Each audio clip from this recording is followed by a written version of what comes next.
This is the 911 Calls Podcast with the operator.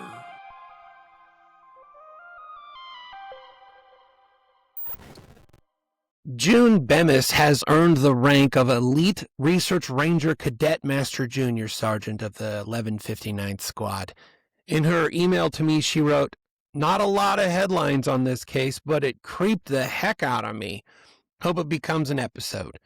She submitted this case with the singlenewspapers.com clipping with a headline that reads, "Remains found of woman who went missing by Arizona state line." No, I'm not spoiling the story. By now, if you've had me in your earballs for very long, you know that somebody's probably about to die once you hear the intro music. But June has dug up a story that is the most mind-boggling mass of mishaps and miscommunication that there's no way that headline even does it justice. June kicked things off for us here with the help of newspapers.com, which is the sponsor of this episode. If you think you have a good knack for digging and a finger or mouse built for clipping, you can join the ranks by visiting 1159media.com/newspapers. Get a free 7-day trial of newspapers.com and get 20% off if you use the code 911 calls during checkout. One headline could change the trajectory of your whole life. You might be a lowly 9-to-5 somewhere punching a clock, but maybe, just maybe, if you send me a sweet story, you could add Elite Research Ranger Cadet Master Junior Sergeant of the 1159th Squad to your work name badge. If they let you.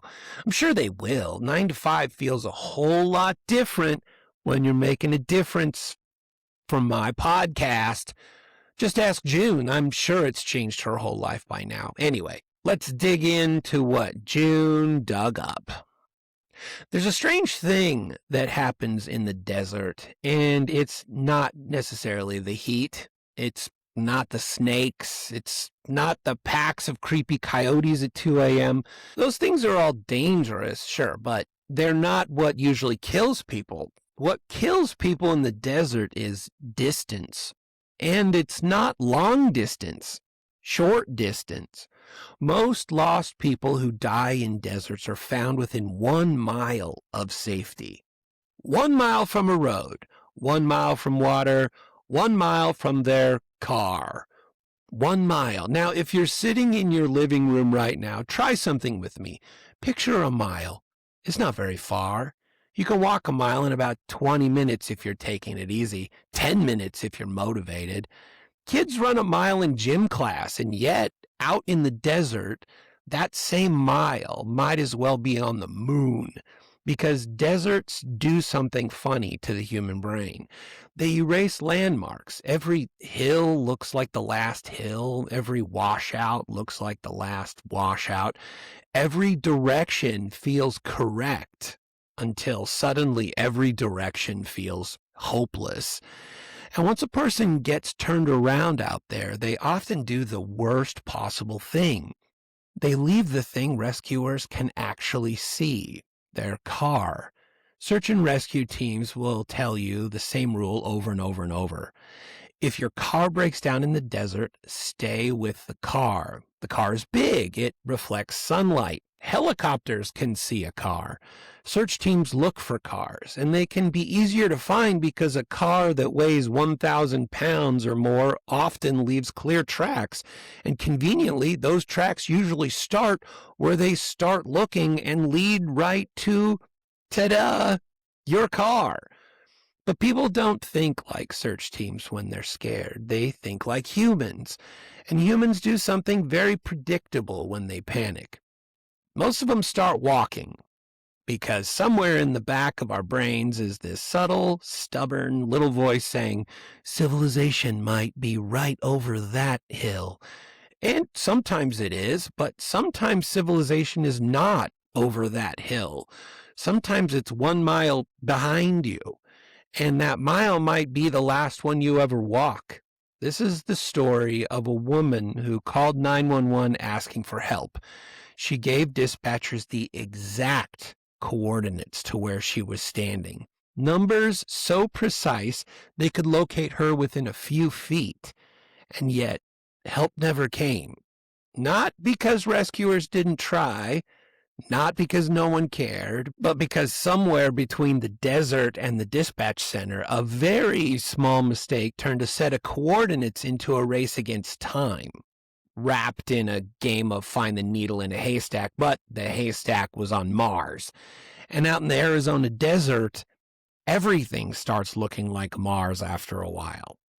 If you were driving across the southern United States on Interstate 10, you would eventually pass through a place called Blythe, California. And if you blinked while you were doing it, you might miss it.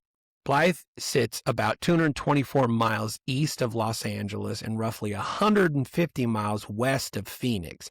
It's one of those towns that exists mostly because the interstate does. A stop for gas, maybe some coffee, maybe a bathroom break if you're my wife. Around 17,000 people live there, which sounds like a lot until you remember the desert surrounding it stretches for hundreds of miles in every direction. The Colorado River runs just outside town, forming the border between California and Arizona. Cross that local bridge heading east, and within minutes you're technically in another state. But geography out there doesn't care about state lines. The land looks the same on both sides. Flat farmland along the river, then sand, then scrub brush, then mountains that look like God crumpled up a piece of brown paper and tossed it across the horizon. South of Blythe lies an enormous stretch of land known as the Trigo Mountain Wilderness. There's about 30,000 acres of it. There are no paved roads, very few marked trails, just volcanic rock ridges, sand washes, and narrow dirt tracks carved out by off-road vehicles over decades. If you zoom out on a satellite map, it looks like a lunar landscape, empty and pretty devoid of civilization, but you zoom in and it gets complicated fast. Deep gullies, jagged hills, endless little valleys that all look identical, which makes it a beautiful place to hike, fun place if you're shifted into four-wheel drive, and a deeply unfortunate place to get lost. Because cell service out there is spotty. Sometimes your phone will show a bar, sometimes it'll show none, sometimes it'll let you only dial one number, 911. That's because when phones can't find your carrier network, they switch to something called 911 roaming mode.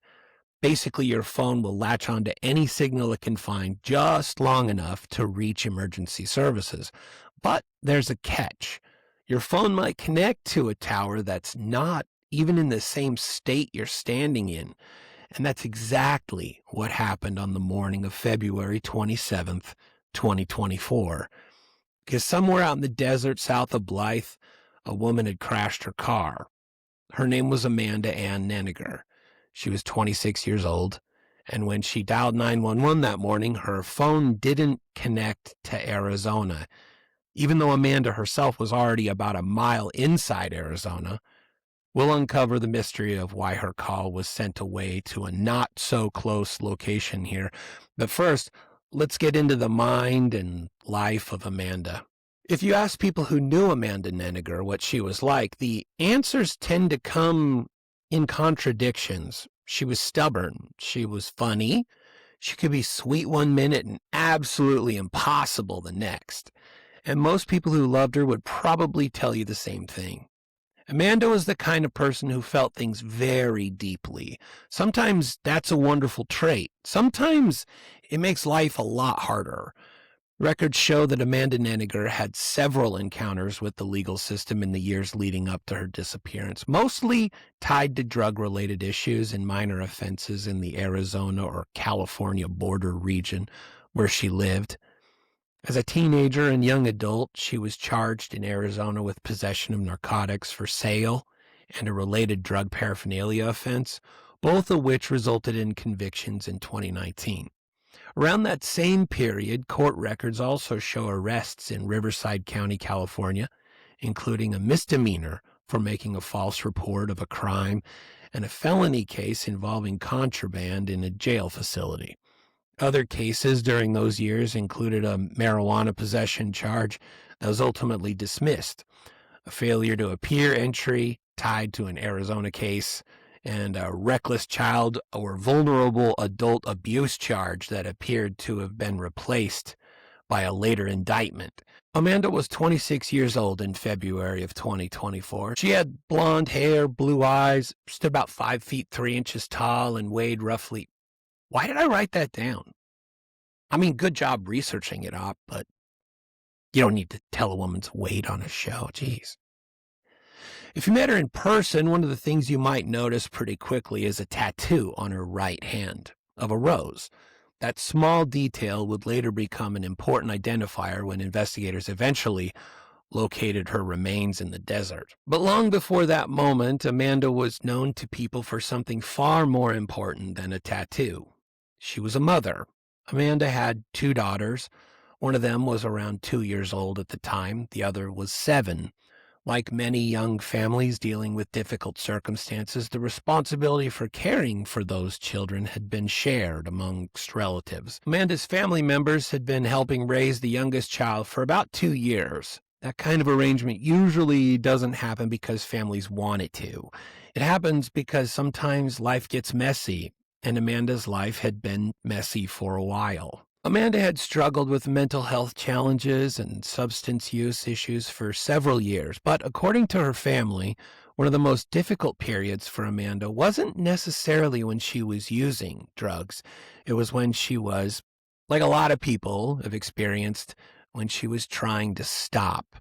Her mother would later explain that Amanda sometimes experienced severe psychological reactions during withdrawal, periods during which her thinking became confused, moments when she became extremely paranoid, times when her behavior could shift suddenly, almost childlike or frightened or disoriented. Her family described these episodes as something that sounds a lot like what's called psychosis during detox, and those episodes made recovery incredibly difficult because when someone is trying to get sober but their brain begins telling them that people are trying to hurt them, reality can start feeling very slippery. In early 2024, Amanda had entered a medical detox program. The facility was located in Hemet, California, a city roughly 2.5 hours west of Blythe. The program was run by Global Medical Detox. Facilities like that exist to help people safely withdraw from substances under medical supervision. Doctors monitor symptoms, provide medication when necessary, and try to guide patients through one of the most difficult stages of recovery. But detox programs don't always go smoothly, and sometimes patients leave before completing treatment. Actually, statistically, most of the time, patients leave before completing treatment. That's not the blame game. That's just how we humans seem to approach addiction and recovery. Steady by jerks. A highway with more off and on ramps than actual highway, it seems sometimes. That appears to be what happened with Amanda. Shortly before her disappearance, she left the detox facility. According to her family, Amanda told people she believed someone was trying to assault her. Whether that belief came from fear, confusion, or a withdrawal-related episode, it's unclear.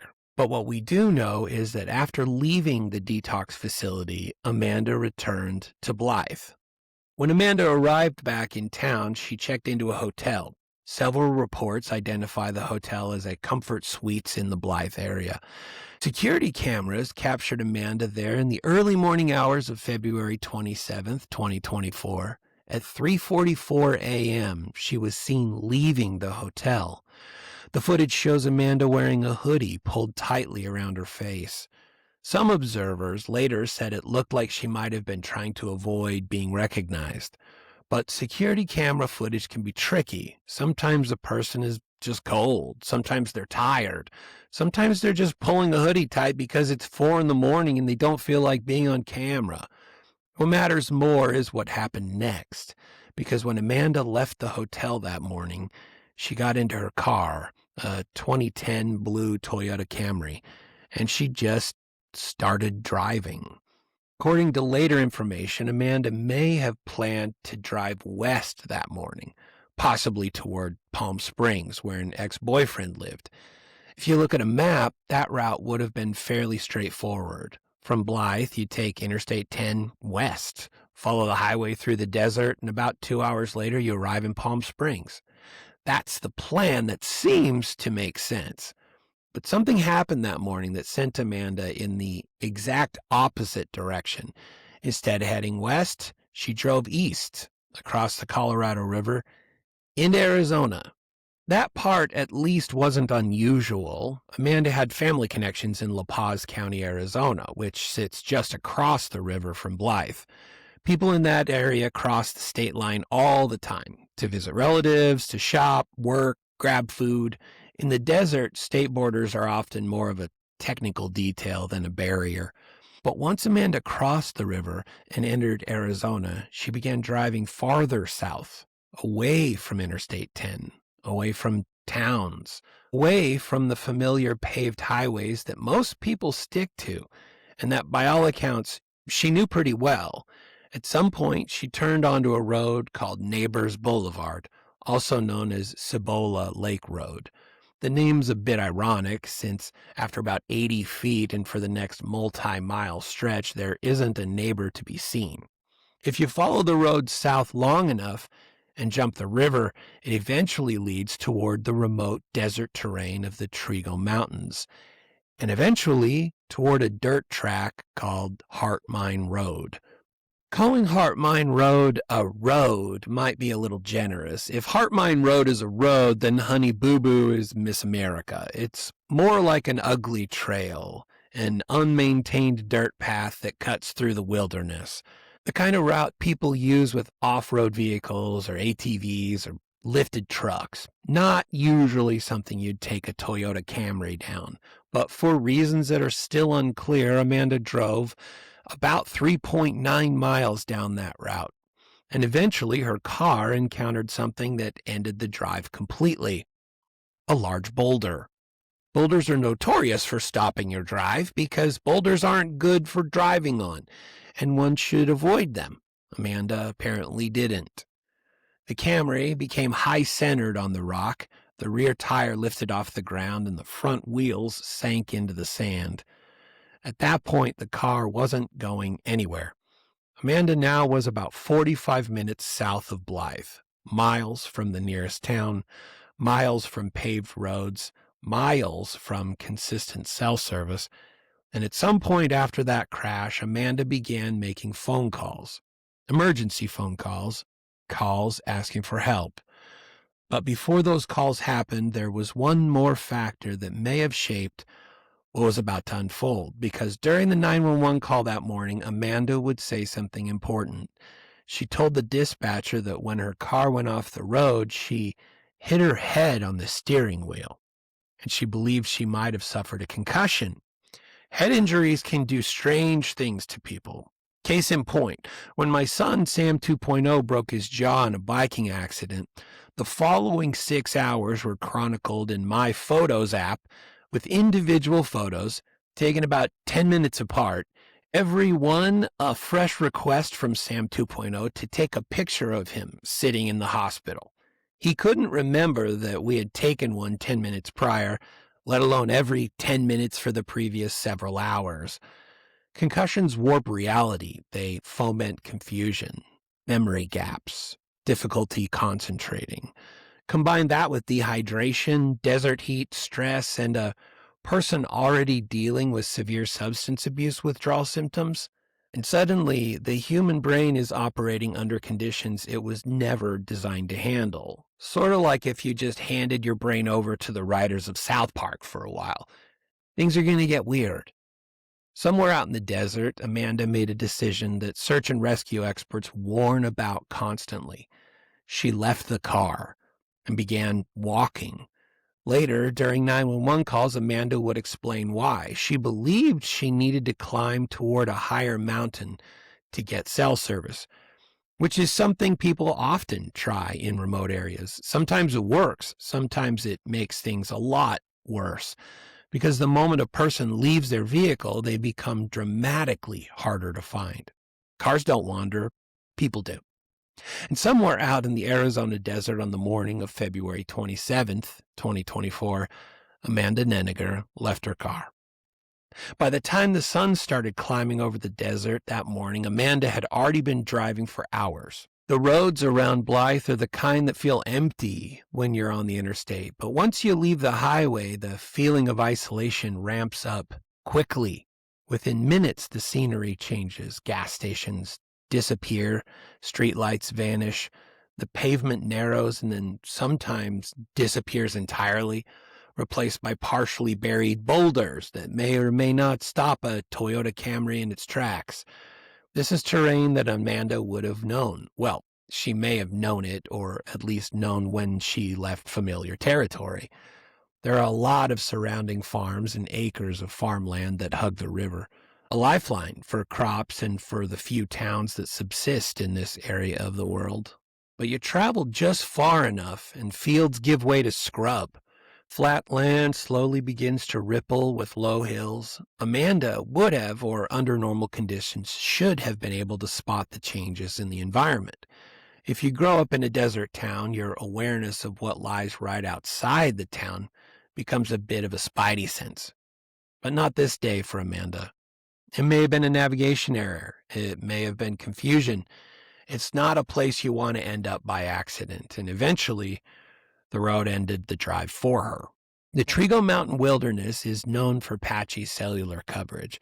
Signal strength can fade in and out depending on the terrain. A low valley might block reception completely, but a nearby hill might pick up a weak signal. So Amanda made a decision that people in remote areas make all the time. She started walking. I relate this to another phenomenon that I've personally experienced while fishing along the edge of a river. Every spot just up ahead looks better than the one I'd be in. So you start moving. You inch your way along the river from one fishing hole to what I always perceived to be a better fishing hole up ahead. A literal grass is always greener kind of scenario.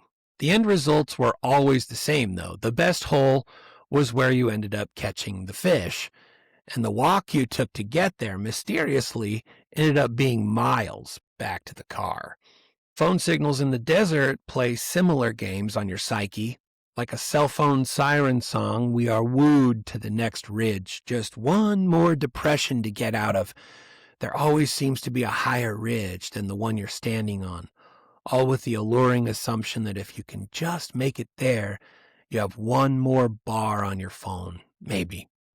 Later, during her phone calls with dispatchers, Amanda explained that she had climbed toward a high mountain in hopes of finding better reception. At some point during that morning, Amanda reached a location where her phone finally connected to a signal. Not a strong one, just enough to place a 911 call. And because her phone could not connect to a regular cellular network, it switched to emergency-only mode, which meant the call automatically routed to the nearest available emergency dispatch center. But the nearest signal tower wasn't in Arizona. It was back across the river in Palo Verde, California. And when it comes to dispatch centers, jurisdiction determines who, how, and where emergency services are sent out. So when Amanda dialed 911, her call went to the California Highway Patrol Dispatch Center in El Centro. Not Arizona authorities, not La Paz County, but California. At that moment, the person answering the phone had no idea exactly where Amanda was standing, only that someone somewhere in the desert needed help. Late February in the Southwest can sometimes feel deceptively comfortable. But on February 27, 2024, the region was experiencing an unusual warm spell.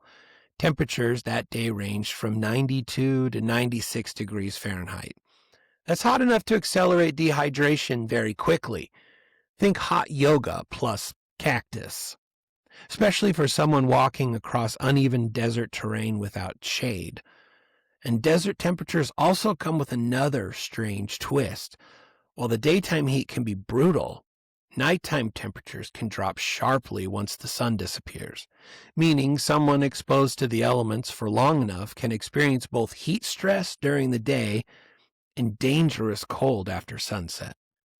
At the time Amanda placed her calls that morning, she was already reporting symptoms that suggested something wasn't right physically. So from the dispatcher's perspective, the clock was already ticking. Here we go. 911 emergency, what are we reporting? I think I fell asleep at the wheel. Okay, we're up. Coming from Anza to Hemet. Going from Anza to Hemet. Yeah, so like the 79 freeway down to the 74. Okay, so you're in Hemet right now? I'm not sure where I am. Okay, give me 1 second. Yeah, I was tired, so I went to go pull over, but I think I like ran off the road. So you had an accident? Yeah, Okay. Are you on Highway 78? possibly. Possibly. But I climbed to like a high mountain and I'm wearing pink. Okay, so you're on Highway 78, you think, and then what would be the nearest cross? I'm not sure. I see a field. You what? I see a field.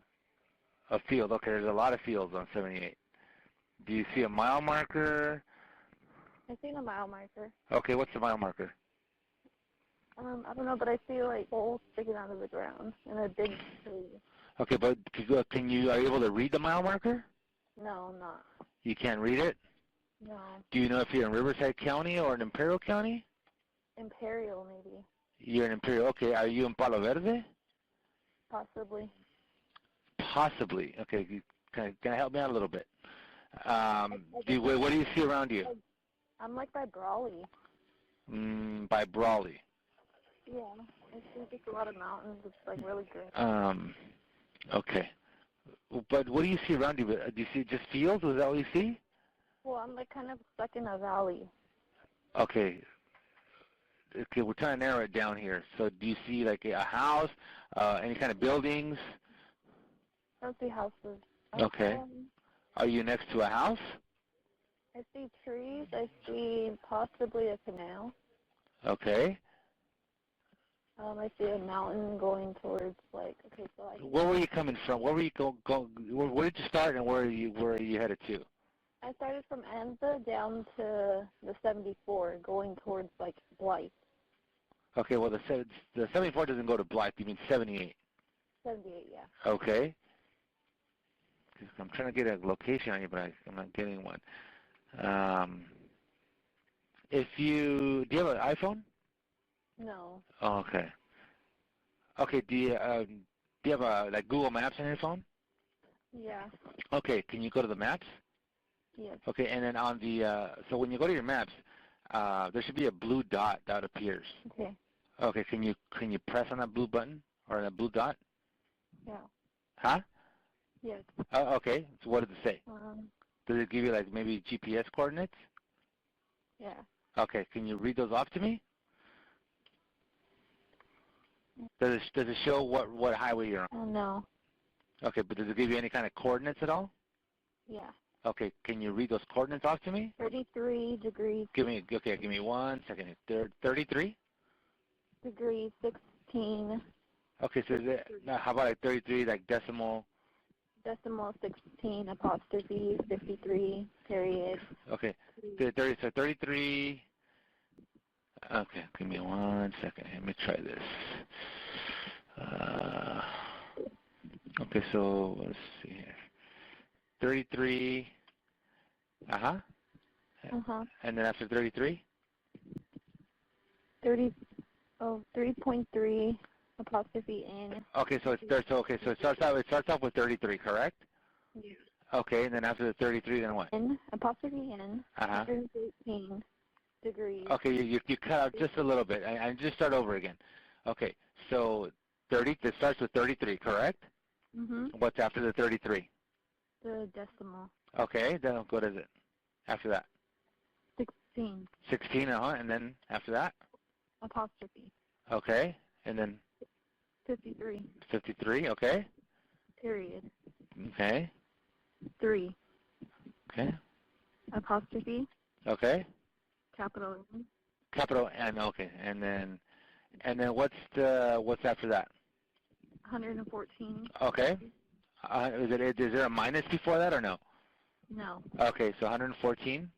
And then 35. Mm-hmm. Apostrophe. Mm-hmm. 25. Okay. 0. Apostrophe west. 85 is 110, 8796. Okay. Hi. Give me 1 second here. I don't know how I was out for so long, days. I think it's only been a day. How long have you been out there? I'm not sure. I think when we're heading back, I think it was like the 20th. Jeez. But everybody's probably worried sick about me. Okay. Have you seen any cars drive by? No. It's fine. It's a Camry. Give me 1 second, okay? Hang on. Okay. Just remember talking to my boyfriend and telling him I was tired and I was on Highway 74. And then it was about 15 minutes later that I don't remember any, like, consciousness. You know? So it was probably 48 hours. And the reason for me coming out here is because people were trying to assault me from Menifee Global Medical Detox. Can you hear me? I remember it was by a fire station, and when I pulled over, it was like, Okay, ma'am, are you talking to somebody right now? just to you. Oh, okay. Yeah, just you. Okay, that's all right. That's okay. Let's see here. Yeah, I remember there was like a wire, like, 'cause I tried to pull over and it was dark and I didn't have my glasses. Uh-huh. And I seen like a wire and a pole.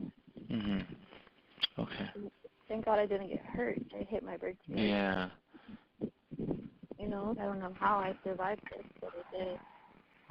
Okay, because I'm looking at this here, and it looks like are you in Blythe area, ma'am? Maybe. Okay, because that's what I'm kind of getting here, with those coordinates you gave me. I am probably closer to Blythe. Okay, 'cause, yeah, it looks like you're off the 95. 95? The 95. Oh, jeez. Like the one that takes you like to Las Vegas. Oh, am I? I don't know. That's I mean. Probably. Yeah, because you're hitting off a tower. Getting off a tower, okay. But right, but the tower is in Palo Verde, but it's not. It's close to the solar panels. Okay, there's solar panels on. I'm sorry? The Desert Center? Are you out of the vehicle, ma'am? Yeah, I'm out of my vehicle. Okay, you said you saw a mile marker, correct? Yeah. Okay, can you get to the mile marker?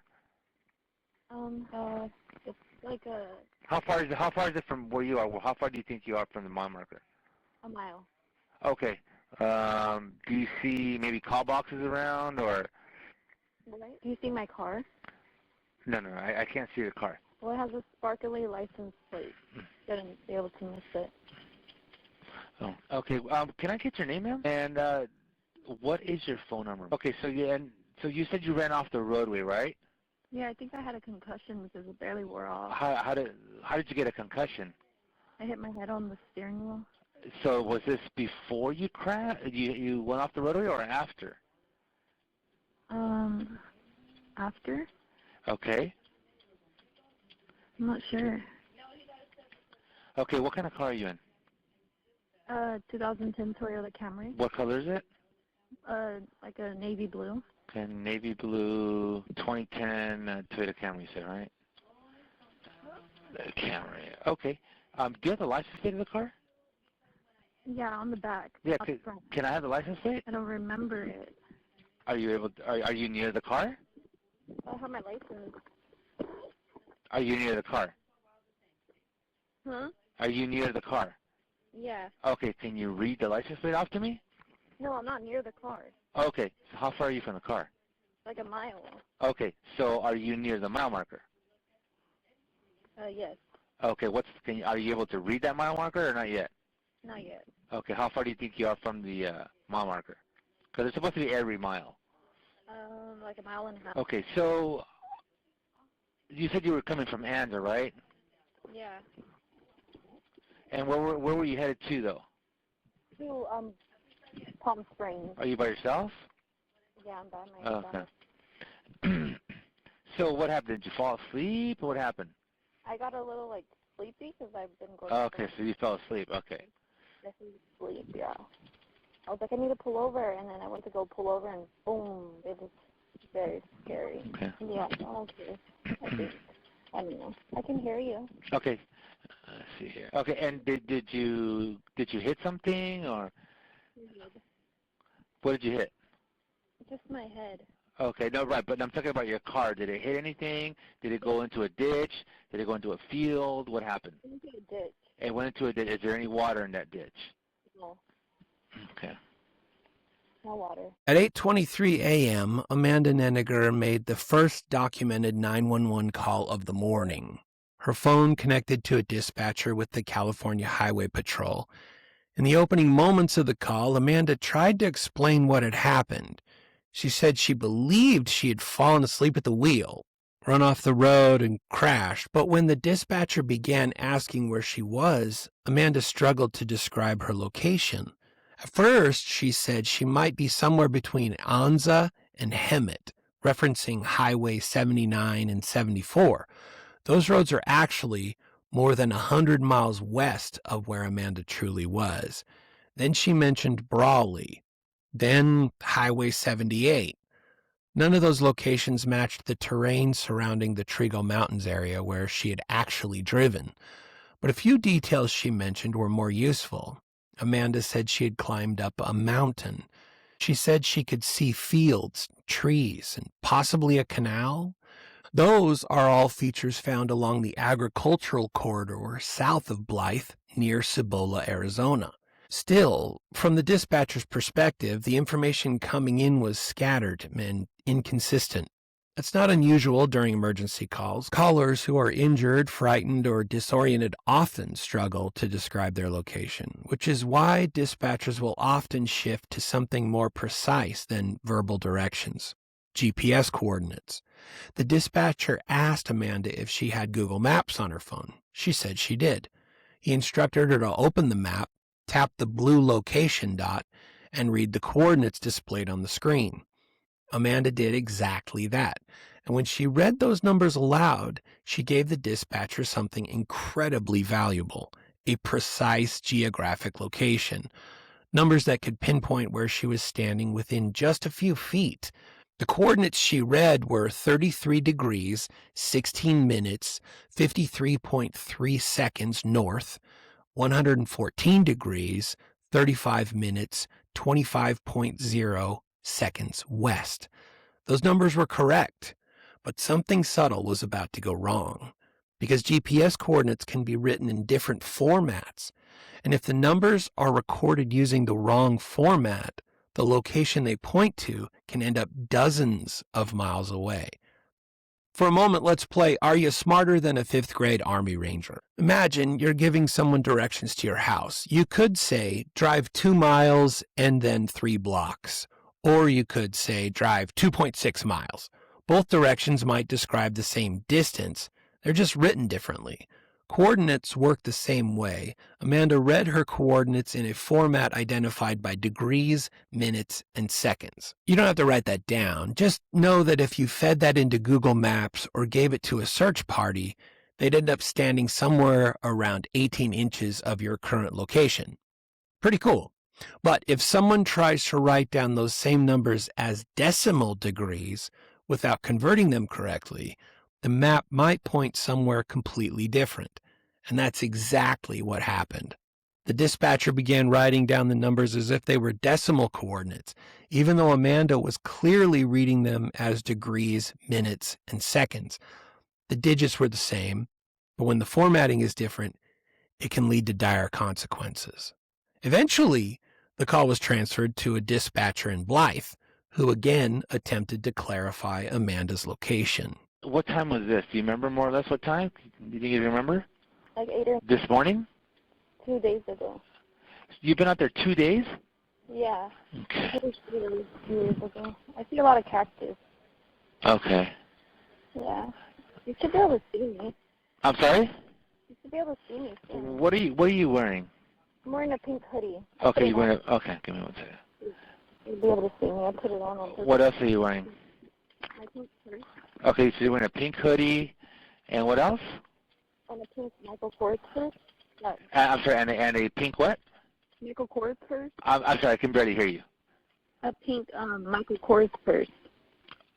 Pink Michael Kors purse. Yeah. I'm wearing Vans and leggings. I don't know. What color are your leggings? They're black. They're black leggings? Yeah. Okay, black leggings, and I'm sorry, what else? What color were your shoes? Oh, they're black. And black tennis shoes? Yeah, black and white. So black and white tennis shoes. Oh. Okay. Is the car, is it on its wheels? Did it flip over? What happened? It didn't flip over. Quinta, Tana, good morning. Thank God it just like stuck. I was trying to get out too, but I don't know. Mm-hmm. Okay, I'm going to go ahead and transfer you over to the Blythe area, ma'am, and see maybe they can help you out, okay? Give me 1 second here. Okay. Don't send me to Blythe Hospital, Okay. please. I'm sorry? Don't send me to Blythe Hospital. Oh, no. I'm talking about like the Blythe CHP area. Okay. Let me go and transfer you over there, okay? Okay. Hey, this is El Central. I got a transfer. It's going to be your log number. It's going to be your II-218. II-218? Yeah. I'm not seeing that in our area. Is that the one that was just transferred over right now? I sent over a log. It's going to be your log number IC78. Oh, I see. Oh, I apologize. Yeah. Yeah. Okay, so it's kind of throwing me off because she's sitting off a tower near Palo Verde, off of 78 and Clark Way. But I had to go into her Google Maps, and I had her press the blue button that was telling her that it's her. So she was able to read off the coordinates, and it put her in your guys' area, on the north side of the 10 off the 95 somewhere. Let me go back to the map. You got the log pulled up? Oh, actually, I'm sorry. Just one moment. Yeah. Okay. So with that GPS, it's mapping in Winter Haven's area? Yeah, you know what? And I plotted the coordinates, and it's, like I said, that's just north of Desert View, which is the Palo Verde, is what you're saying, right? Yeah. Right, which is the tower, because it was a phase 1 call. So she had me read out. She was reading off the coordinates off her cell phone, and it gave me your area. Okay. And off the 95. That are the map. That's the coordinates up on the map location. Yes. Okay. Mm-hmm. Okay. And you said that she's on the other line? Yeah, I got on the line. And Yeah. Okay, go ahead and talk to the dispatcher. I'll kind of hang on here, because like I said, I'm trying to retransmit, and it's only giving me the tower. Okay. Yeah, so ma'am, go ahead and talk to them, okay? Okay. Yeah. She says she's been out there for 2 days. Okay. Yeah. And I think I had a miscarriage, so. You had a miscarriage? Yeah. Okay. While you were out there? Yeah. Okay. Okay, yeah, she didn't tell me that at the beginning, so okay. Yeah. Okay, just one moment. Okay, ma'am. So you're saying that the coordinates that they're giving you is 33.4653? Yeah. Okay. Yeah, she was reading it off in degrees, minutes, and seconds. So, ma'am, if you want to go ahead and go into your Google Maps again and read it off to her, remember that blue dot that I told you on your maps? Okay, then that signifies that's you. So if you press on it, it'll give you coordinates. Were you able to get there? Okay. Is she able to retransmit? Yeah. Who? Me or you? Oh. Are you talking to me? Yes. Okay. Yeah, I've been trying to retransmit, and it just keeps giving me the phase 1. Oh, I see. Yeah, and it keeps putting it at that tower off of 78 and Clark. Okay. Yeah. So, but then when she read off those coordinates off her phone, it put it by the 95 on the north side of the 10. Okay. So are you able to see what road? Are you able to see what road you're on? No. Are you on do you know if you're on a dirt road? No, I'm like on a mountain. You're in a mountain? Yeah. Okay. Does it tell you what city you're in? No, no. So yeah, so if you look in your maps, ma'am, so if you kind of start shrinking it a little bit, you should be able to maybe get to see like a general vicinity where you're at. It should tell you like maybe the city or the area. No. Okay. Okay. Are there any buildings around you? No. Do you know how you got there? I got tired. I didn't have my glasses, and I went to pull over, but I hit a pole. Not a pole, but Do you know the street though that you took before? 79 down to the 74. Well, she keeps mentioning 74, but I think she was trying to get. I think she meant 78. Yeah, 78. She was coming from Anza. Yeah. Oh, okay, I see. Okay, and you were going northbound on the 95? Yeah. Okay. And you were coming from Anza or from Imperial County? Imperial County.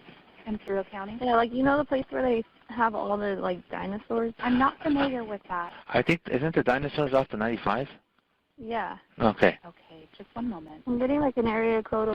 Central, I'm still consulting with my other dispatchers. Yeah, go ahead. Yeah, but she did it. So well, she mentioned about those dinosaurs. I know there's a four-way intersection right there. I can't remember the actual. It's off the 95 though, right? If I'm not mistaken. Yeah, it's off the 95 from Hemet, Menifee. Coming from Menifee from San Jacinto. Yeah, well, San Jacinto's over there on. I know that there's some dinosaurs in Anza. There's metal dinosaurs. Yeah, or I'm sorry, maybe I'm thinking are there any is there a dinosaur statue somewhere on 78? Yeah, we have a dinosaur statue on the 10. On the 10, Yes, near Cabazon area. Yeah, it was by Idlewild. Okay, Idlewild is off the 10. Yeah, I'm by Idlewild. Okay. Idlewild is not at the 10. Idlewild is up by the 371 and 74. Correct. You're right. Okay. Are you saying that you're in Idlewild? Possibly. Yeah, she's not really sure. That's the thing, and that's why I was basing it. I was having her go to her maps and read off that GPS. No, I understand, and I appreciate it. We're trying to figure out on our end what. I know, and like I said, for me, that's throwing me off because it's hitting our tower in Palo Verde. It's probably because my phone, where it's from. My other phone's dead, so I can't. Okay. Do you remember being in the city of Blythe at all, or was it just from from Anza? I remember being in the city of Blythe. You said you don't? I do. You do remember being in the city of Blythe? Yeah. Okay, that was just before you went up north on the 95, correct? So the part that we're confused on is trying to figure out what highway or freeway you were on last. Those are two big areas and very different, being in El Centro, being in Anza, and being up on the 95 near Winter Haven. So do you remember the last freeway before the mountains? I know that you don't know where you're at right now. It was Neighbors Boulevard. Neighbors Boulevard? Yeah. And that was the last place that you remembered? Yeah. Okay, so you remember being in Blythe. Yeah, because I was going to go home. And where's home for you? In Ehrenberg. I was staying at the Comfort Suite. Okay. And where at in the Comfort Suites? Is that in Blythe? Yeah, room 114. Okay. Do you know your plate number? Is it out of Arizona? No, California, I think. Do you want to call the owner of the car? Okay, it's not yours? It's registered in my ex-boyfriend's name. Well, it's... Okay, and what's his phone number? Okay. I'm going to have that, and I'm going to put it in our log just in case, okay? Because we're trying to figure out exactly where you're at. Okay, and where you're going to. You're there, and she would know all that information. You're by yourself, right? Yeah, I'm by myself. I don't know what happened. I was just remembering that people were trying to kill me. They were. And so I was driving away, and they just... Okay, you first said that you were falling asleep, and now you're saying people were trying to kill you? Yeah, they were. I made a police report of it. I remember taking a drink from Jack in the Box. Okay, so I think it's only been one day. Okay. But you said you had a miscarriage in your vehicle, correct? Yeah, pretty much. Do you need medical attention? Yeah. Okay, how far along were you? Maybe 4 months or 9 weeks. 4 months or 9 weeks? Yeah. Did you receive care for this, for your baby? Not yet. Well, at least it's comforting to know that we were able to determine the locations of all the dinosaurs in the California-Arizona vicinity. Apparently, dinosaurs are easier to find than Amanda. They revisited coordinates. They tried to piece together the clues Amanda had mentioned earlier. Fields, mountains, a canal. But the system still showed the incorrect coordinate conversion. This suggested Amanda might be somewhere near Highway 95 north of Blythe. That location was roughly 30 miles away from where she truly was. But based on the data they had, because her phone was pinging the tower, it kind of made sense. So search efforts began focusing on that area. She also mentioned something unusual. She believed that before the crash, people had been trying to kill her. And the biggest curve yet, Amanda believed she'd suffered a miscarriage out there. She also told the dispatcher she had been out in the desert for 2 days, which isn't accurate based on all of the available evidence that we have. Why does this call feel like a prank to me? Like, I remember pranking people on the phone when I was a kid, and we never had a plan when we called. We just said whatever came to our minds. Where are you? I'm on a mountain. Are you alone? I had a miscarriage. Do you remember any roads? No, but also Neighbors Boulevard, and there were dinosaurs, and I had a drink from a Jack-in-the-Box. It might have had cocaine in it. I was staying in room 114. In Google Maps, if you zoom out, you can see where you're at. Do you see that? No. Are you in Google Maps? Yes. And people are trying to kill me. As Amanda recounts events that would have been terrifying and life-altering, her voice stayed oddly calm. Not like she'd been lost in the desert for 2 days, and maybe more importantly, 2 frozen nights with just a hoodie and some leggings on. The tone in her voice was more like she was on the phone with mall security while she was looking in the parking lot for her missing car. So much wasn't adding up. Her location, her miscarriage, her nonchalant questions like, "You should be able to see me. I'm wearing a pink hoodie." It seemed that Amanda had maybe watched too many Jason Bourne movies and believed that dispatch had like super satellite vision on her location. It seemed very important that dispatchers knew the brand of the purse she was carrying more than the surrounding landmarks. There seemed to be no thought to the fact that she had left the only large, identifiable object that search teams would later trace into the desert, her car. I just can't get over how much of a mismatch her tone is compared to the situation she claims to be in. That's not blaming the victim. That's us sitting here listening to major contrasts between what a person is saying and what the reality is based on what the dispatch was being told and ultimately what investigators found. The stack of mismatches is a fact, not an opinion. Maybe there are legitimate reasons for her bewildering claims. Maybe she truly had a concussion or was going through major withdrawals. It's not out of the question that she was under the influence during the call as well. Any of these, or a combination of all of them, might explain her apparent detachment from her very dire situation. But one thing is for certain. There were a lot of holes in what Amanda was saying, some fiction, and a whole lot of flaws. But she's the one in trouble here, and the biggest mistake wasn't hers so far. This was turning out to be a numbers game, and the numbers might have been written down wrong. Okay, just one moment. El Centro? Yeah, go ahead. Okay, I'm going to put you on just a brief hold, okay? Yeah. Ma'am, did you say your boyfriend, the car's under your boyfriend? Yeah. Okay. Do you know what city he lives in? Yeah. Okay. And the car is registered to him, you said, correct? Yeah, well, his father. His father, what's his father's name? I don't know. I'm not sure. But it's not under. It is. Oh, it is. Okay. All right. So I just want to double check. Yeah, my mom was trying to text me. Okay, what is your mom's name and number? I think I found in India. I think I found the plate. You found the plate? Yeah, I think so. I'll put it in the log. Okay. Would you like us to contact? What's that now? Would you like us to contact? Yeah, if you don't mind. Let's see here. I'm going to put this on the log here real quick. There it is. I think there's a plate. Let me run it real quick. And I'm sorry, I'm not sure. You said she was texting you, though, right? On Facebook, yeah. On Facebook? You don't have your, okay, you don't have her number, though? I don't know, I don't. Okay, are you able to look in your phone and see if you have her number? Yeah, I'm looking. I don't want to really talk to my mom, though. Okay. I don't get along with her. Do you get along with? Yeah, I don't get along with my mom. She's on drugs. Does she live in Ehrenberg or does she live in Indio? She lives in Ehrenberg, yeah, but she's not my emergency contact for anything. Okay, just one moment, okay? Okay.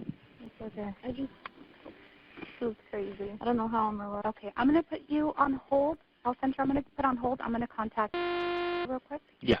Okay. You got the address, right? Yes, I did. Cool. Thank you. All right. Okay. Alcentra, are you still there? Yes, I am. Okay. So I just got off the phone with, said that you were at the hotel yesterday at 11 in the morning. Yeah. Okay. And that you were out for a couple weeks at a place called... Yeah. I'm not sure what could have happened. Are you on any kind of medication? Okay. And I know that you said that you took a drink from Jack in the Box. Yeah, you had mentioned that. It tasted like cocaine. And it was a black guy that gave it to me. And he didn't hand me. Who gave it to you? A black guy. He didn't hand me a straw, and I was like, that's weird. Okay. And He didn't. Did he work at Jack in the Box? Yeah. He did. And you said that your drink tasted like cocaine?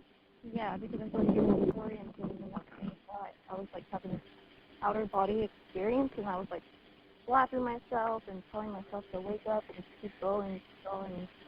That's freaking I don't know. I'm sorry, are you out of your vehicle now? Yeah. Okay, I hear a lot of wind. It's very hard to hear you. Yeah. Hello? Hello? Okay, what are you saying? Do you see the car? Can I see your car? Yeah.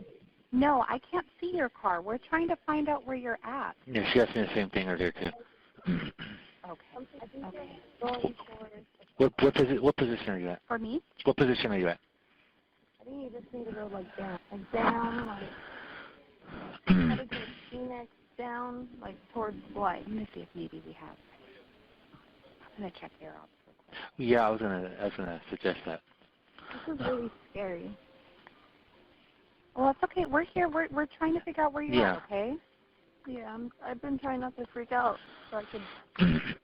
I'm gonna start my Winter Haven unit up that way, and see if we can maybe go up to the county line on 78.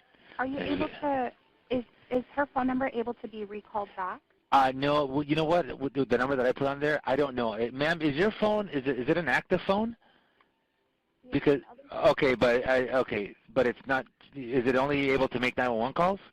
Yeah, because I was trying to get service, and service will have to. Okay.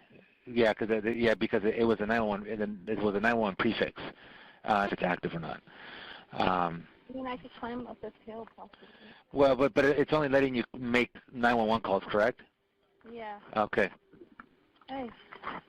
Okay. You said it was 911. What was the number? 911. Okay. Yeah. Let me go ahead and dispatch my unit and to have them go check up to 78. And let me put you on. I'm just gonna mute you. Okay. 1 second. Okay. Still there? Yeah, I'm here. I'm okay. Okay.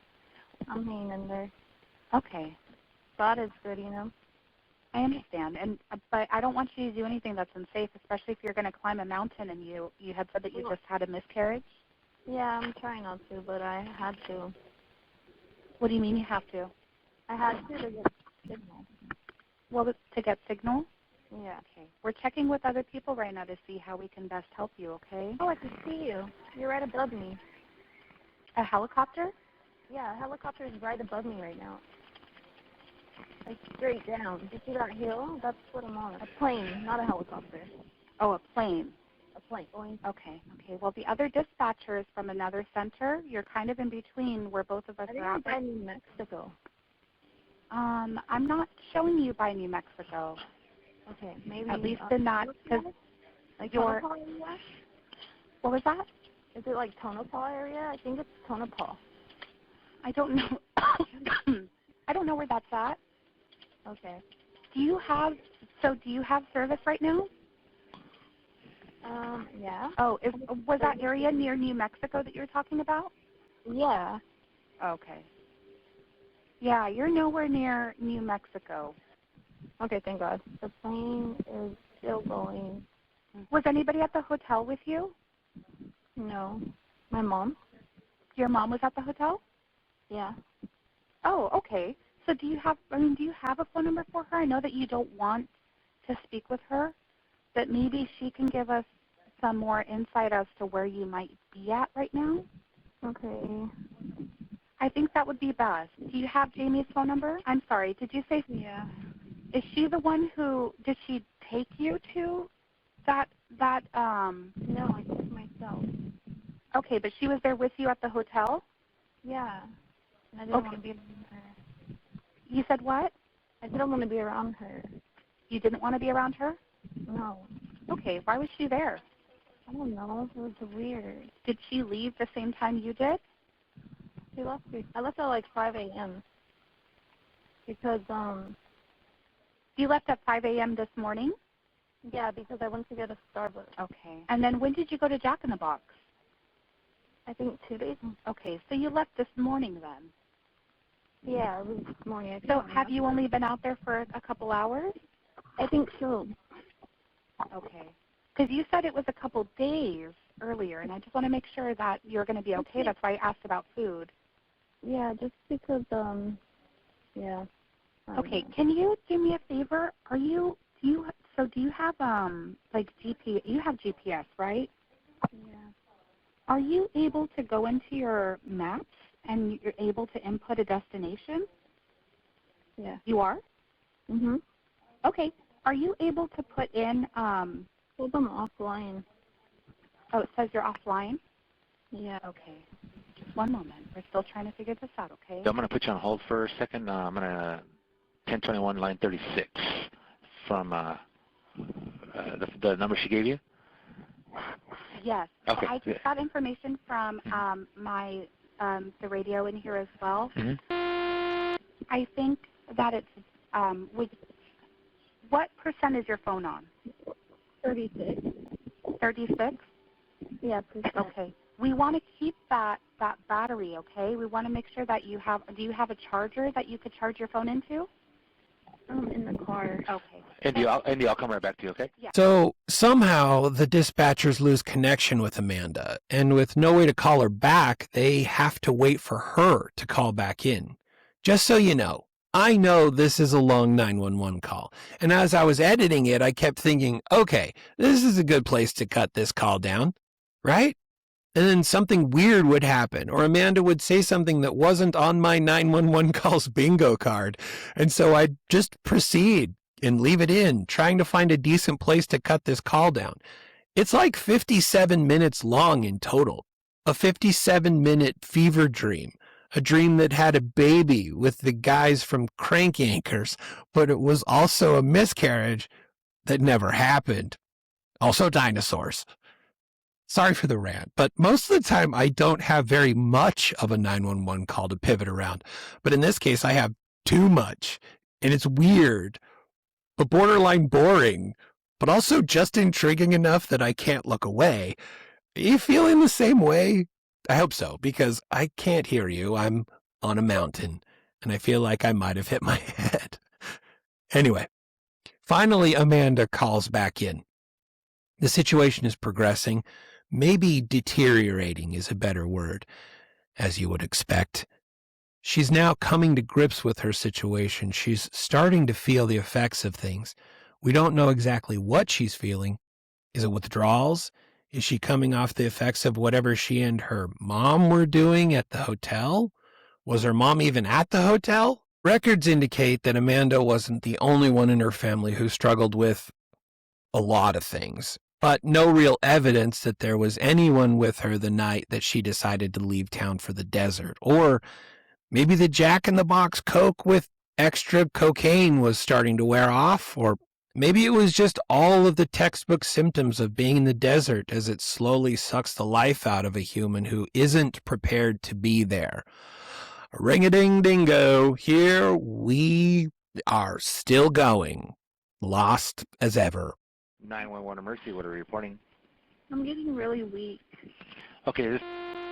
Yeah. Okay. Okay. So we have people gonna go look for you right now. Okay.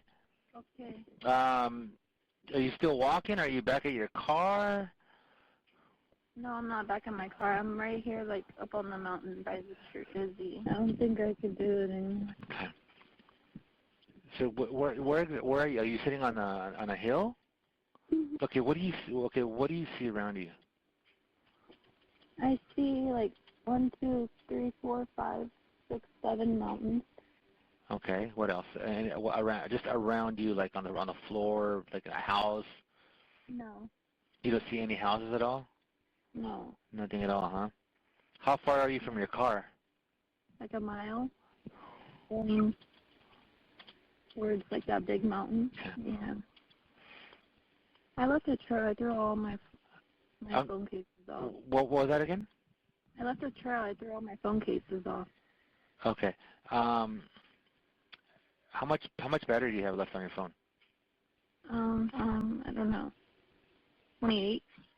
I'm sorry, say that again? 28. Yeah, 28%. Yeah, I'm scared. Okay, yeah, I understand that, ma'am. I'm super scared. And you haven't seen anybody go by in a car? No, not yet. How far are you from the road? Do you know? Like a mile. You're about a mile from the road? Yeah. From the asphalt? Yeah. Oh, from the asphalt? No. Yeah. Okay. Like 3 miles. Hey, Am I hey. supposed to be hearing something? I'm sorry, say it again?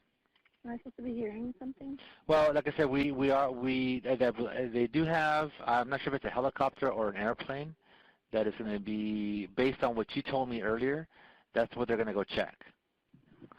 Okay. I'm not Okay, so, do me a favor. Can you pull your map up again on your cell phone? Yeah. Okay, pull up your maps again. And then, so once you pull that up, remember that blue dot? Hello? Can you hear me? Yeah, I can hear you now. Okay, so did you pull up your maps already? No. Okay, can you pull up your map on your cell phone? Do you have Google Maps? Uh-huh. Can you hear me? Yeah, I can hear you. Okay, yeah, it keeps cutting out. Search. Okay, so were you able to put up your Google Maps? Yes. Okay, so remember that blue dot I was telling you about? Yeah. Okay, so do me a favor. Why don't you press that blue dot? Were you able to do that? Yeah. Okay, did it give you like coordinates? Hello? Hello? Okay, yeah. Were you able to get those coordinates after pressing that blue dot? Yeah. Okay, can you read those off to me? 200 feet, 100 millimeters. I'm sorry, say it again? 200 feet, 50 millimeters. No, okay, but does it give you like 33 degrees or something like that? No. It doesn't, okay. But pressing that blue dot, it doesn't give you that? No. 5 miles, 10 feet.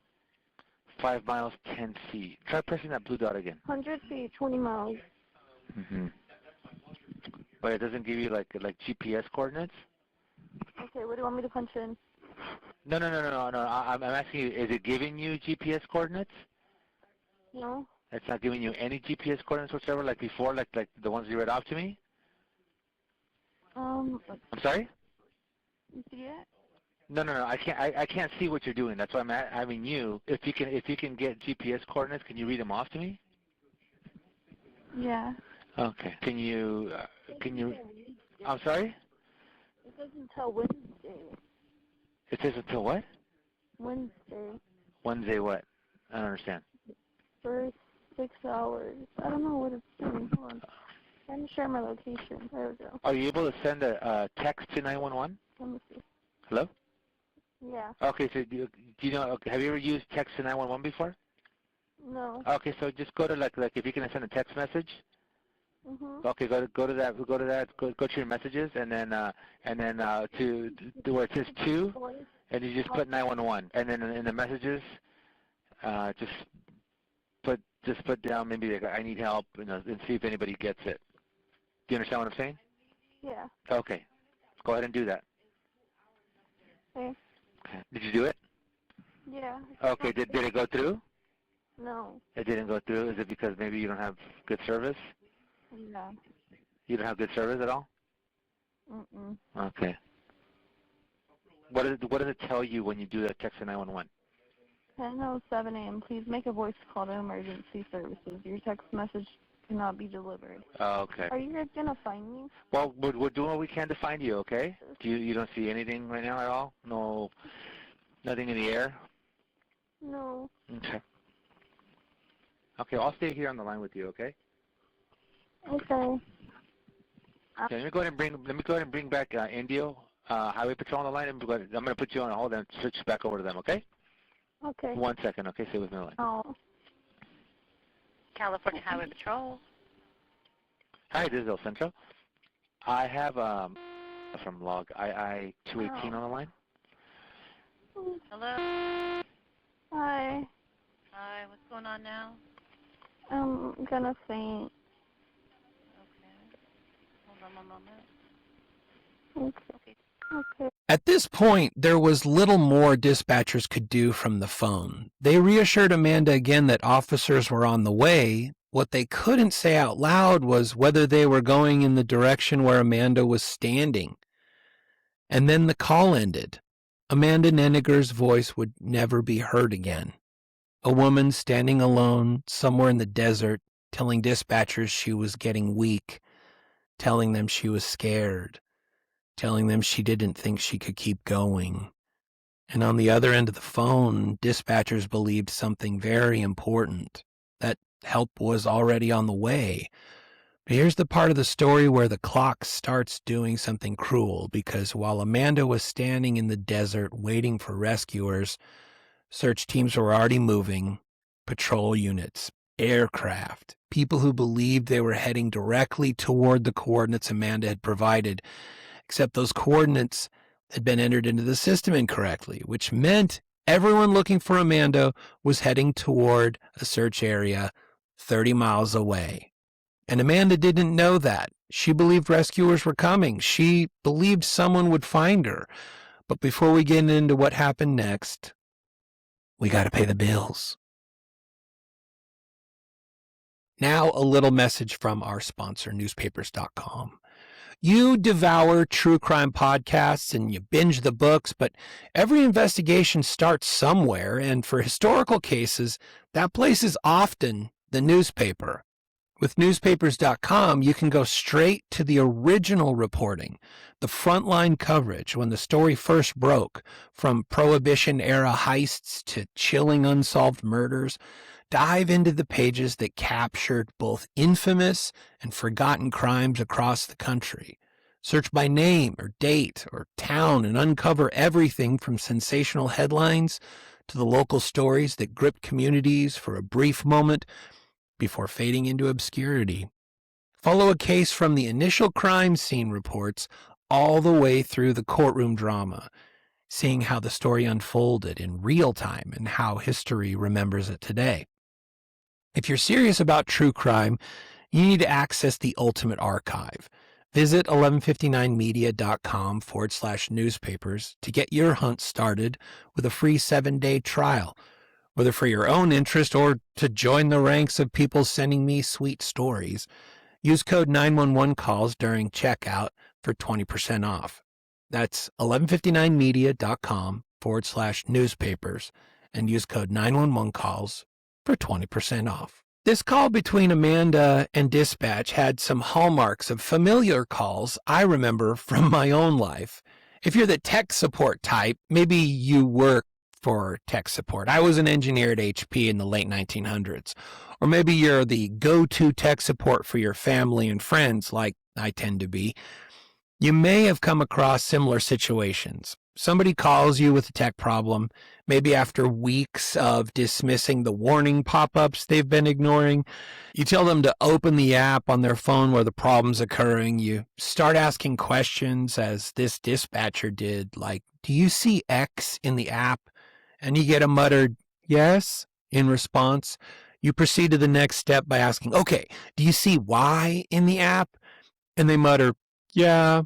You start getting a feeling, but you keep going. You tell them something like, okay, you should see a button there. Press it.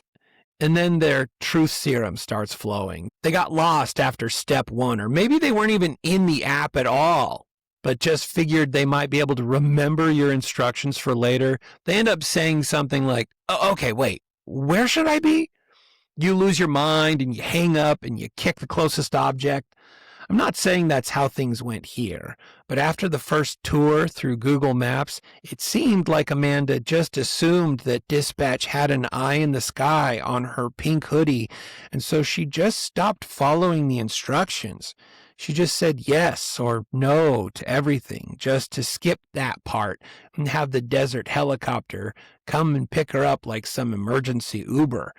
Throughout the call, we get the frustrating feeling that she had faith in dispatch that since she was on the phone with them, they could somehow see her like a red dot on a James Bond screen. That all of this extra tech support wasn't necessary if they had just started looking for a woman in the desert with a Michael Kors purse. You might be saying, hey, stop blaming her. She's the victim here. But I'm just following the breadcrumbs she's accidentally leaving. So far, we know that she doesn't want to talk to her mom because she's always on drugs. But just before she went wandering around like some blind hobbit, she said she was at a hotel with her mom. Or was she? Add to that the fact that her responses on the phone with dispatch are as if Siri had a baby with Helen Keller. You hit a pole. No, you hit a boulder. You hit your head. You had a miscarriage. People are trying to kill you. You left your car and started wandering off. You think you're in New Mexico. No, wait, California. You've been out there for 2 days. No, wait, just a few hours. Something, yea, verily, a ton of things aren't adding up. And it's becoming increasingly apparent that dispatch should maybe be looking for a hypodermic needle in a haystack rather than... You get my point. I'm not CNN. I've got opinions. You can disagree. That's fine. But this gal is operating one pool ball shy of a full deck. While Amanda was standing somewhere in the Arizona desert waiting for help, California Highway Patrol units began searching near Highway 95, north of Blythe. That location was chosen because it matched the coordinates entered into the dispatch system, except, as we know, those coordinates had been recorded using the wrong format. After several hours of searching the incorrect area, authorities were unable to locate Amanda. No car, no footprints, no sign that anyone had been stranded there, because she wasn't there. Eventually, the search effort for that day was called off around 2:30 p.m. From the outside, it looked like the search teams had simply failed to locate a person in distress. But the deeper problem was something more technical. They'd never searched the correct area. Not even once, because the only accurate location data Amanda had provided had already been translated incorrectly. When locations can be entered in 2 different ways and the results can differ so wildly, the onus begins to fall on the operational prowess of the dispatchers. They had tried so hard. You could hear it in their voices. They were doing everything they could to drag her whereabouts out of her. But one little decimal was going to throw all of their hard work off. The following day, when Amanda did not return home, her family reported her missing to the Blythe Police Department. From their perspective, something was clearly wrong. Amanda had children. She had family. She had people who expected to hear from her. But early responses from authorities appeared limited. Amanda had a known history of erratic behavior during periods of withdrawal, which may have influenced how we already know that interpretation, although tragic, wasn't too far off the mark. Meanwhile, somewhere in the desert, Amanda's car remained exactly where it had been left, high-centered on a rock, unmoving, silent.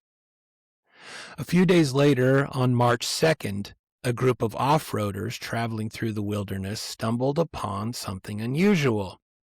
Her blue Toyota Camry. We were on a trail out there in Cibola, and we were coming around on a trail, and we saw a blue Toyota. It was stuck in the sand. Okay. And so There wasn't nobody around. There wasn't nobody in the car. There was like white paper, like sheets of paper, and there was a sheet.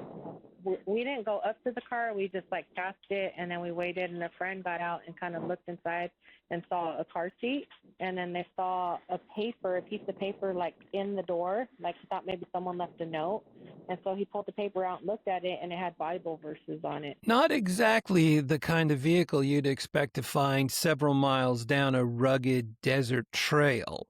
The car was clearly stuck. The rear was high-centered on a boulder. Front wheels were dug deep into the gravel and dirt. And when the off-roaders looked inside, they noticed something else. There was a child's car seat in the back. There were papers containing Bible verses. But there was no driver. No one was around the vehicle at all. The group reported the discovery to authorities, but at that point, there was still no confirmed connection between that car and the missing person case. Several days later, on March 6th, photos of the abandoned vehicle appeared in a local Facebook group, and that's when Amanda's family saw them. They immediately recognized the car, which meant the search area suddenly changed. Because now there was a confirmed location tied directly to Amanda. Her family traveled to the area and located the vehicle themselves. Near the car, they found a few items belonging to Amanda, including a red inhaler.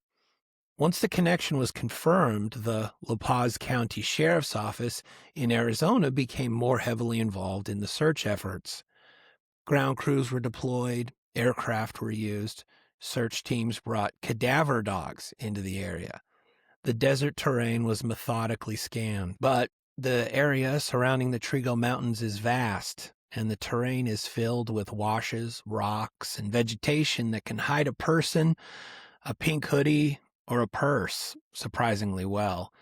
Despite days of searching, Amanda was not located.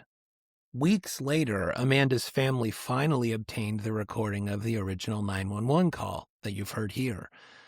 And when they listened to it, something jumped out immediately. Amanda had clearly read off the coordinates to her location. Numbers that could be entered into a map. Numbers that could show rescuers exactly where she'd been standing. But when those coordinates were entered using the correct format, they didn't point toward Highway 95, where the initial search had been executed. They pointed somewhere else entirely. They pointed directly into the Trigo Mountain wilderness, near where Amanda's car had been found. Armed with that information, Amanda's relatives began searching the terrain themselves. On March 29th, more than a month after Amanda disappeared, two family members, Rodney and Eric, traveled into the desert using off-road vehicles. They followed the coordinates Amanda had originally provided, coordinates that had been sitting inside the 911 recording all along. After searching the area, they found her. Amanda's remains were located roughly 1 mile away from her car. She was lying beneath a Palo Verde tree, partially hidden by vegetation. Her clothing had been found nearby. The remains were identified by the rose tattoo on her right hand. A La Paz County deputy arrived shortly after to confirm the discovery. How did you guys come across her? We were looking for her. I don't know how you guys didn't find her. Yeah, we were out here with cadaver dogs and everything for days. I don't know. It's not far from the car. Really? Yeah. Do you need a side-by-side to get out there? I know I've been out to the car. Side-by-side car. Yeah. I can get to the car with my truck, where the car was. Is it further than that? You can get in here. I'll take you to the body. Okay. Yeah, well, I'll follow you as far as I can go, yeah. and then if I need to jump in with you, then we can do that. Yeah. Okay.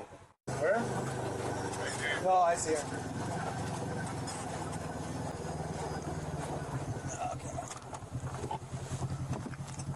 Their belongings and stuff are up a little bit. But Are they really? Yeah. She looks like she took off her clothes. yeah, passport, everything. Okay. Did you guys find her passport over there with her belongings? Yeah. And it has her name on it? Yep. Okay. And I have her cell phone and her purse right here in my... Gotcha. How far is her belongings? Walkable? Yeah. Yeah. So we walked up, we passed her, and we didn't realize, we didn't smell. Yeah. And then we just turned around, and he found her clothes. And then I kept on jetting up to the wash, thinking I would find her like 500 yards, didn't find her. I was like, dude, I need to go back to the razor to get some cell phone and stuff and make a call. And then when I walked out here, I smelled death. Gotcha. And I said, Eric, there's somebody dead, and I looked to my left, and she was right there. Gotcha. I'm so sorry for you guys' loss. We're raising her daughter. Oh, okay. And so her mom, we've had her daughter for the last 2 years. She has 2 kids. We have one of them. She's only 2. I've known her for obviously for years. She suffered from mental health issues. She had substance use issues. She's before I got text messages before she ended up missing. Man, she wasn't in the right mind. She was thinking people were chasing her, and just the fact that her car's out here is like, just let you know. And she got stuck too. So yeah, but why the would you be out here? It's so random, definitely. But I mean, she was tripping, man. She was tripping, But still, I mean, I don't know all the rumors and stuff of exactly what happened in the beginning, but I feel like there's a lot of conspiracy theories, man. But if you listen to the talk, like, dude, she's stuck. She's confused. She doesn't know where the hell she's at. For her to walk barefoot like that, I don't know. It's just something that... It's definitely some suspicion here. Can't rule out foul play, at this point. Okay, so I'm not alone. Rodney is pretty sure she was frying balls when she was out there too. The man in the body cam video who stated they were raising Amanda's daughter is Rodney. That's it, Rodney. Background checks didn't tie him to Amanda explicitly. Commonly, though, there are tons of gaps in background checks, but props to him for raising her child. Authorities began a death investigation after the body was discovered. Initially, investigators considered the possibility of foul play, but the autopsy later revealed there was no evidence of trauma or projectile injuries. There were also no illicit drugs or alcohol detected in her system. Now, this doesn't necessarily mean that she wasn't under the influence at the time of the 911 calls. Even if she was actively using right when she called, substances like cocaine, crack, and meth are not detectable after as little as 12 hours or 2 days later. But maybe, also, she just always talked like that on the phone. Since the body wasn't found for over a month, there's no telling how long she survived out there after the 911 calls. And her body had decayed significantly during that period of time, making determinations even more difficult. Investigators concluded that Amanda had most likely succumbed to environmental exposure. Evidence at the scene suggested a phenomenon sometimes seen in several hypothermia cases called paradoxical undressing. In extreme conditions like that of the freezing nighttime desert, the body's temperature regulation begins to fail. So a person suddenly feels as if they're overheating. This sometimes leads to them removing all of their clothing. The ground beneath Amanda also appeared disturbed, as though she had attempted to clear a small space to lie down. A behavior sometimes described as terminal burrowing. When investigators finished examining the scene in the Trigo Mountains, the official conclusion was that Amanda Nenigar had died from exposure to the elements. And nothing in the autopsy report confirmed Amanda's belief that she had suffered a miscarriage during her ordeal. From a legal standpoint, the case was now closed. But for Amanda's family, the story didn't end there, because the hardest part of tragedies like this aren't always the moment someone dies. Sometimes it's everything that comes afterward. Amanda left behind 2 daughters. Her youngest child had already been living with relatives for about 2 years before Amanda disappeared. That'd be Rodney and Fam. Her older daughter, who was around 7 years old at the time, was living with her father's family. Her baby daddy's mom had custody, according to the details I could dig up. And then something else happened. Just 2 months after Amanda's death, the father of her older daughter also passed away, which meant that in the span of a few weeks, a young girl lost both of her parents. That kind of loss doesn't fit neatly into her police report. There isn't a checkbox for it on an evidence form, but it's the kind of ripple that spreads through a family for years. Amanda's relatives continued speaking publicly about the 911 call that morning. They believed Amanda had done exactly what dispatchers asked her to do. In an exclusive interview with the YouTube channel Explore With Us, they shared their views and touching details about Amanda. They assumed Amanda didn't want to be found. They said, we're not going out there until there's a body. See, Amanda was in a state of psychosis because she had just gotten out of rehab. And for some reason, every time she gets clean, her body goes into psychosis, and it's like nothing is normal with her. She's like a 7-year-old child, and she was calling 911 like the whole day before. She was on the bus, the city bus, with no shoes on, just riding around. I mean, they had a lot of interactions with Amanda, and they were really tired of dealing with her. We had to go out there and find the car. The police didn't do it. We had to show them where it was. We were searching out there. There was people on horseback. They even had cadaver dogs out there. The Paws had cadaver dogs out there, and they somehow did not find her. She was so calm, and she was perfect. I was so proud of her on the 911 call for being able to tell them the exact coordinates. She wasn't out of her mind. I just don't understand what happened out there. Despite the oddities in the 911 calls with Amanda, she had perfectly nailed her location when reading off coordinates. And she waited for help. It appears that once she was on the phone with 911, she limited her travel or stopped moving altogether, exactly what she should have done. Since Amanda's death, her family has explored legal options related to the handling of the 911 call. Cases involving government agencies, though, can be complicated. Laws governing public liability create a high threshold for proving negligence, especially with dispatchers. But the family's broader goal has been to push for improvements in 911 dispatch training and systems, particularly in how they handle GPS coordinates, because the technology exists to quickly locate callers, but the people operating that system still have to interpret the information correctly. Her remains were eventually returned to her family, and on May 15th, 2024, her ashes were released to her mother.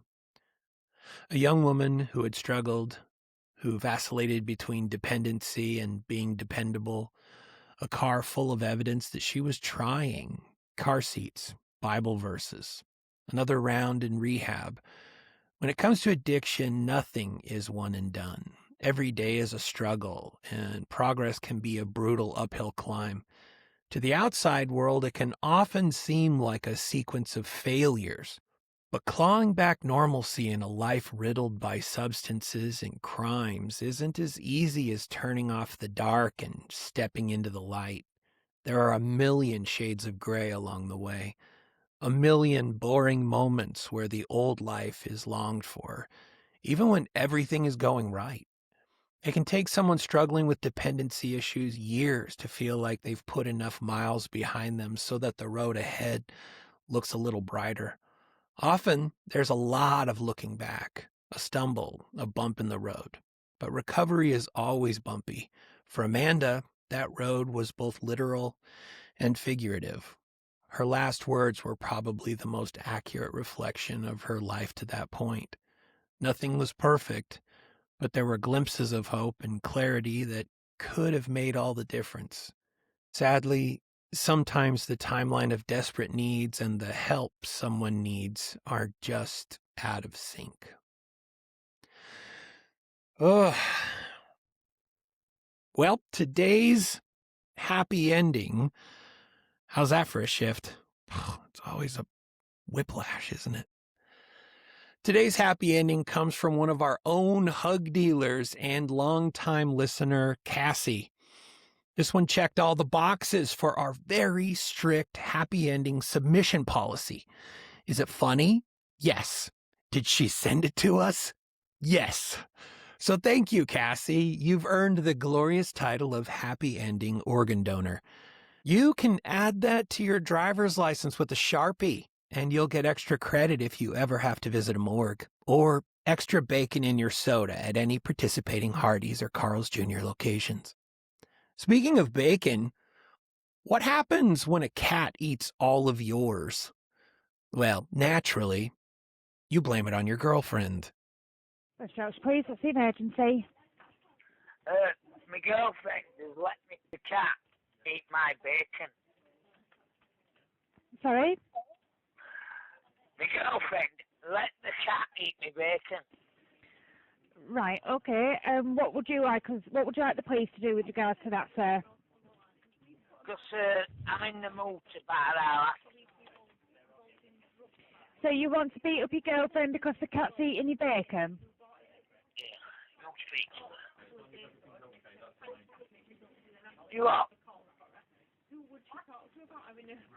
I want to press charges. Against who? Your girlfriend or the cat? You what, love? Who do you want to press charges against, your girlfriend or the cat? Both of them. Right, sir, it's not a criminal offence to let a cat eat your bacon, okay? And we don't arrest cats. I'm very sorry. No, but my girlfriend allowed the cat to do it. Right, I'm very sorry, sir, but it's not a 999 emergency because your girlfriend's let the cat eat the bacon. I do apologise, but it's not a police matter. Okay, then. Okay. Okay, love. Thank you. Bye-bye. Thank you, bye.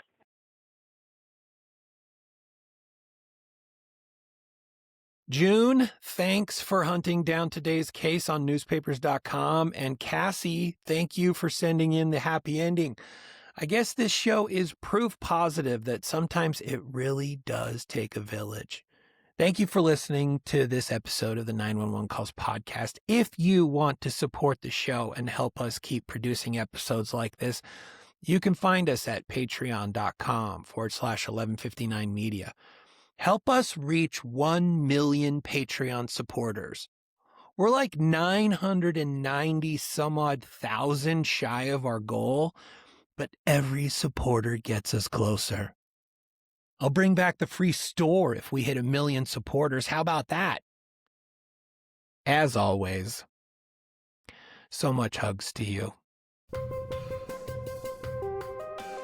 This has been the 911 Calls podcast with you know who.